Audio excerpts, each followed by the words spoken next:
վերջին 2 տարում հատկապես ավելի շահառուակենտրոն է դառնում կառուցապատողը, այսինքն նույն նախագծերը մշակելիս, բնակարանների պլանավորումն իրականացնելիս, կոնցեպտների մասին երբ խոսում ենք, եթե նախկինում առաջարկը այնքան քիչ էր ի համադրություն պահանջարկի, որ նման խնդիրների չէին բախվելու, հիմա շատ ավելի երկար կառուցապատողները պետք է ինչ-որ նախագծի վրա աշխատեն, շատ ավելի եւ պլանավորման, եւ ենթակառուցվածքների, որպեսզի բավարարի իր ապագա, չգիտեմ, սպառողի կամ գնորդի պահանջմունքներին։ Բայց փառք Աստծո, շուկան զարգացման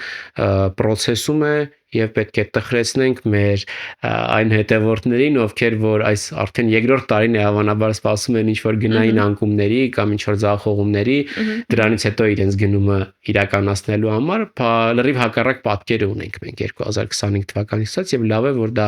թվային արտահայտված նաև արդեն հրապարակային կա, թե կադաստրի կոմիտեի կողմից, թե տարբեր հետազոտական կենտրոնների կողմից, որ իր բնական process-ով զարգանում է։